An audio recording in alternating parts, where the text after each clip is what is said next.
gonna punch it just a little bit here. Ooh, about 60 miles an hour to an undisclosed speed. Hey everyone, it's Ben Hardy here. In today's video, we're gonna be going over the 2020 Jaguar I-Pace HSE. So, as always, a huge shout out and thank you to Land Rover Jaguar here in downtown Salt Lake for providing us with the I-Pace. Check out their inventory in the link below if you're in the market for a new Jaguar or Land Rover. Let's get into the video. Just kidding. Well, all jokes aside, we have dual electric motors that is with a 90 kilowatt battery pack. Range is 234 miles. Power outputs are 394 horsepower and then 512 pound-feet of torque. Let's go over the front end on the I-Pace. So we've got these LED accent lights that come around the front, and then you do have the full LED headlights as well. There's a bunch of parking sensors integrated to the front. My favorite part though is how they do this kind of like giant U-shaped vent here at the top. I just think it's a really cool look. And if you are wondering what's under the hood, well, it's the frunk. Popping the frunk, you guys can see the storage space under here. So I mean, it's a pretty small storage space, but you get a storage space nonetheless. And then also notice this is where you're gonna put your windshield wiper fluid when you do need to fill that up. And by the way, I'm not gonna close the hood. So if you guys want to know, to close the hood, you want to put equal pressure on both sides, and then I'll fully close it. And then obviously on top of that, it'll also not damage it, because if you just put way too much pressure in the middle, you do have potential of damaging it. Well, you guys already kind of saw the key fob, but here it is again. So you've got your unlock, your lock function, and then you have the release for the front, and then the release for the trunk. And a lot of you guys have been asking if these come with remote start. The remote start is through a phone application, if you're wondering, but we're gonna hold this function down, and well, the trunk's gonna pop right open. Now, actually coming into the rear here, notice that we do get a little 12 volt, and I've got these two guys hunkered down because it's super windy outside today, and one of them totally almost blew into the street, but I caught it. No littering. So if we pick this up, you get a little bit of extra storage underneath, and it kind of pulls up even further, and then that's also for one of the license plates. But yeah, I mean, everything is pretty simple here in the rear. There's not too much going on. You do get a cargo cover that's built in, just like on the other Jaguars. And then when you are done with everything in the rear, just like always, press this button and it'll pop back down. I haven't showed this to you guys before, so I think I should in this video. On the Jaguars, if you press the unlock button on the key, notice the lights will flash and then they'll turn on. I just think it's a cool little sequence, but they do have these really nice LED lights that kind of go all the way across. And then you got your regular logos, I-Pace, and then it says EV400. Nothing too crazy there.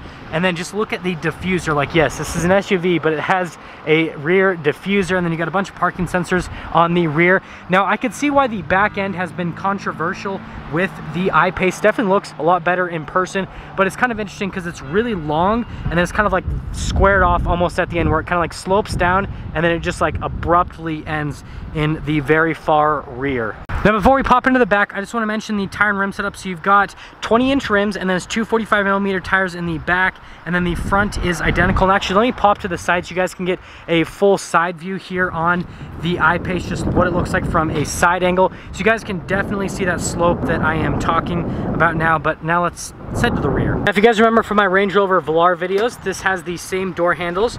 Now, opening it up, I really like the door panel in the back here. So they have nice soft touch leather with white contrast and stitching, a couple speakers for the sound system. The cool part is it does have a warning. So basically this will illuminate if someone is coming from that angle, so if you don't see them. And then what that'll help out with is, well, if someone's coming, you just don't open the door. Now, here are the seats in the rear of the I-Pace. Notice that they carry along that white stitching throughout the seats. The leather in it's very soft to the touch, is very premium feeling. Now we are going to pop in quickly, so just got to duck a little bit for the roof line. And now that I'm back here, legroom is actually pretty solid, and I will shut the door so you guys can see kind of what it actually looks like all the way shut.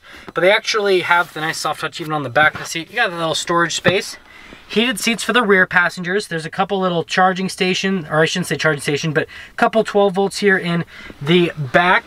And then we get some cup holders back here, and then if you pick up this little tab, then it pops open. There's some extra storage, but you have to pull kind of hard to get it open. And then finally, just look at this. You get this cool panoramic roof that goes all along, and I just think it's really neat. And these are just the reading lights, so nothing too fancy there. Now, coming up to the front, we've got that same keyless entry, and the notice that the mirror will power fold out. Now, looking at the door panel in the front, it looks, I mean, identical to what is in the rear. I really like that black trim there on the back. It's definitely a nice look.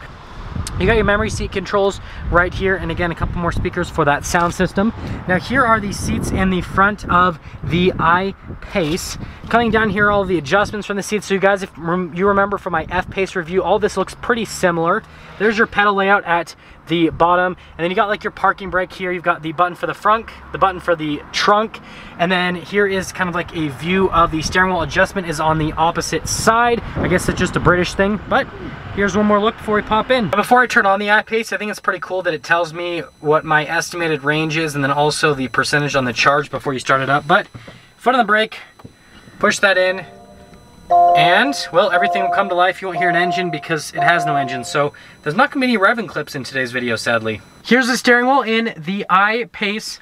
Now, zooming in, you've got your controls here for the cruise control, and then on the other side you have the controls for like your voice commands, and then some of those controls will control the center screen. This one I think is pretty cool. It's like a little shortcut button. So you press it, and then it'll pop up on the screen where you can select a function. So you got a short press and a long press, and then you can basically customize it to do a function when you do press that on the steering wheel, which again, I think that's a nice little touch. But then the rest of the steering wheel, very smooth leather. Actually like the look of it. It's really open in design. And then you have a regular stock for like the turn signal, and then windshield wiper on the other side, which the windshield wiper is nice because it kind of rained a little bit. Let's briefly go over the center stack. So you've got a little I-Pace there on the side, and it shows me that I'm in park.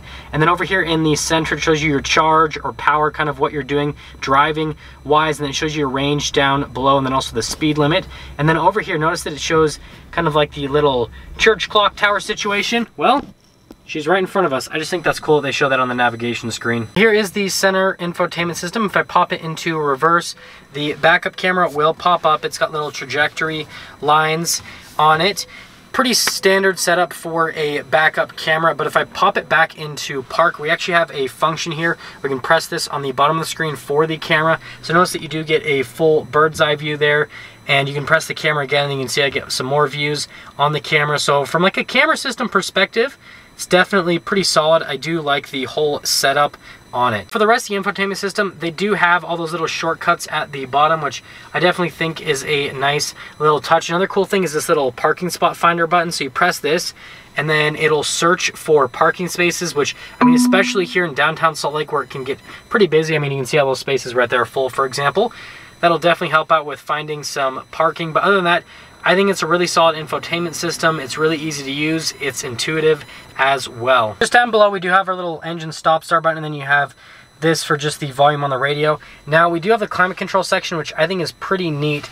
So right now, you can see that it is on temperature, but if I pull it up, then it'll go into fan speed. And then if I push it back down, temperature, and then if I push it down again, then it'll go over to the seat controls, where I can basically change it from heated or cooled seats. And I like just the look on the dial with that. But yeah, just how that functions with the push up and pull up and all that kind of stuff, I think it's pretty cool. And then you have the little screen for the climate controls itself. So just functionality on it. It looks good and it works well. Before I go over all these buttons, there is some storage space under here, which is just extra, but it's interesting how they've done this whole like center stack, and it's kind of like just almost like a flying buttress design, as weird as that sounds. But this is the gear selector, so you can see that you just press these buttons to get into the different gears.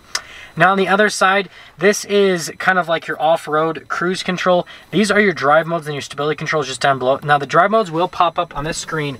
So if you look at the little Jaguar that you remember from before, you basically can scroll through the different drive modes, and it takes a second and then it'll confirm in the drive modes, but there are the 4 drive modes that this has. And then notice how it changes the gauges. So like if I go into the dynamic, everything turns red, gets a little bit more aggressive, and then if I go back to the eco, for example, calms down, turns green. So it's cool that it changes the gauge cluster itself.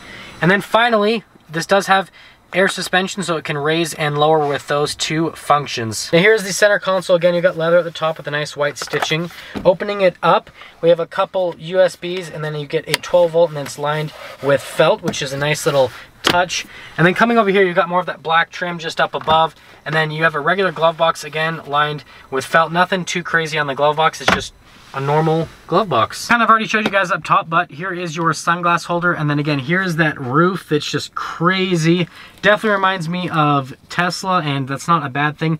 I just like how it just lets so much more light into the cabin. It just makes the cabin feel lighter and airier. Here's our window sticker. So again, 2020 I-Pace, EV400 HSE, and then I think that's Chorus Gray. Sorry if I said that bad. But if you want to freeze the frame, if you want to freeze the frame at any point so you can go over all of these that I pretty much already went over, then feel free to do that. And then here is the MSRP before options. There are a couple options like the black exterior pack for $375. After destination charge, it is $83,635. Sorry, the 6 is kind of a little bit scribbled out, but that all being said, let's take the I-Pace out and see how it drives.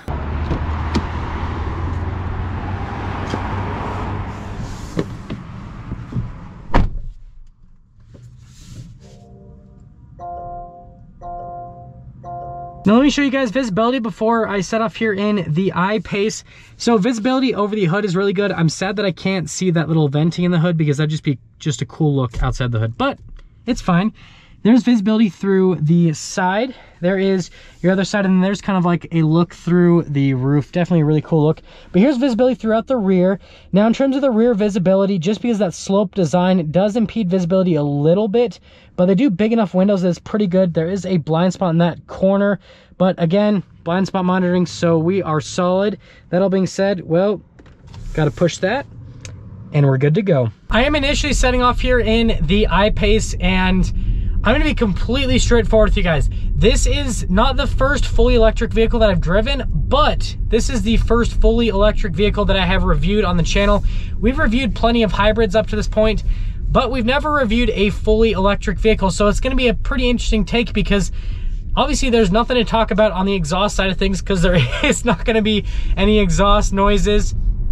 And yeah, it's just gonna be a different experience. Everything about it is definitely going to be different, and thank goodness I have blind spot monitoring because people in downtown Salt Lake drive like maniacs. Jeez. But actually, like, going out and along, this is really nice. Like, it's really quiet. Obviously, you don't have any noise from an engine because it's fully electric. Let's just get that out of the way. But just from all the other noises coming in, wind noise, it's really minimal. And in terms of the road noise, when you do go over stuff, you definitely hear it, and I expected that. I mean, 20-inch rims are pretty big with the lower profile tires, but just like in general, if you just want to like a vehicle, you could just like sit back and just like chillin'. This is definitely a really like not perfect, but pretty much a perfect vehicle to do that in. And if you're wondering, in terms of the drive mode that I'm in right now, I am in the eco mode. So this is going to get the best, I was almost going to say fuel economy, just out of habit. This is going to give you the best range with this. And just because we're about to get on to the, well, we're not going to get in the interstate right away, but we're just going to punch it just a little bit here. Ooh, yeah, even in the eco mode, I mean, just boom, right into the torque. It's really solid. That's quick. It is quick. Like, obviously you're going to get instant power, instant torque because it's electric, but yeah, even at a little bit higher speeds in the eco mode, you still get a punch. Like, yeah, that's good. This feels quicker than I thought it would. I am very impressed. Going out of the eco into the comfort, this is going to be kind of in between, right? It's going to give you a little bit more power, so you're going to get a little bit diminished range, but then also you're going to get, again, a little bit more power, so we'll see how that feels. Ooh, yeah, definitely punches harder. I can tell you that right now. Like, compared to the eco mode, it just, yeah, it punches harder. And this thing handles really well. Like, there's pretty much no body roll. It's really good for an SUV. This is crazy. Pretty much no body roll, and yeah, just instant torque. But I know what you guys want to see. We got to go in dynamic, and well, let's see what that's like. Whoa, jeez. Yeah, it is instant. I get why people love electric vehicles, because that is just boom. Like, you don't hear anything, but like, you guys have seen me drive high performance SUVs and high performance cars and how those push me in the back of my seat. Like, this is pushing me in the back of my seat just as much. Like, that is crazy. Now I've got quite a bit of space in front of me, so what I'm going to do is just kind of do like what a passing acceleration would be from about 60 miles an hour to an undisclosed speed. That is quick. Jeez! Like, it's just boom! And even at higher speeds, like a lot of people have complained about electric vehicles at higher speeds saying, oh, it doesn't really do good at a higher speed. You just don't get the same feeling you get off the line. I can tell you right now, again, right at about 60 miles an hour, just, it pushes me, like you guys can see, it is pushing me back in my seat. So even at higher speeds, it's just boom, power instantly, and it's a ton of it. Like, you cannot, I guess the best way for me to describe this is you will not have power issues at legal speeds. Now, if you go up to illegal speeds, then maybe, but at legal speeds, no, it's solid. And again, the handling on this is fantastic. Like this is actually really fun to drive. I would definitely like put this more in the corner of like a driver's car, minus the fact that you don't get cool exhaust noises, but still, like it handles so well and it's quick. It is really, really quick. I'm gonna see what it does from about 40. Jeez!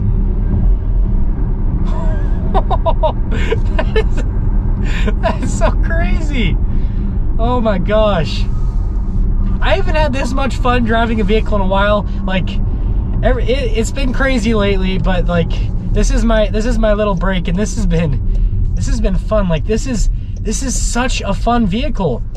Like, I'm really impressed with what Jaguar has done with this I-Pace. The only thing that I wish is that they'd switch the names so that E-Pace was the electric one and I-Pace was like the smaller one, because I can see how that's like, it was confusing for me initially where I'm like, wait, E-Pace is the not electric one? What? Right? Other than the naming stuff, like this is, I'm gonna turn the turn signal off for a second. This is a really solid SUV. Like, it's fast, it's fun, it's comfortable, it's quiet. It's just, it like ticks all of the boxes. Okay, let's see what she's made of. Jeez, that's crazy. Oh my gosh. I'm shaking just like slightly because I'm not used to just that much of a hit. Oh my gosh. And let's sum things up on what I think about the I-Pace as just like a total package. Now, just again, you guys know that I love how this drives from a driving perspective, but everything else about it, I like the interior on it. I like the feel of it. In terms of the exterior, that's the part where I can understand why there's a little bit of controversy. And wow, that is a Taycan Turbo S, by the way. That's pretty cool. But it's really solid. I think this is definitely something that you should check out. I know that a lot of people are gonna be like, yeah, I should get the Tesla. And I would assume that the Tesla Model Y is what would kind of like compete directly with this.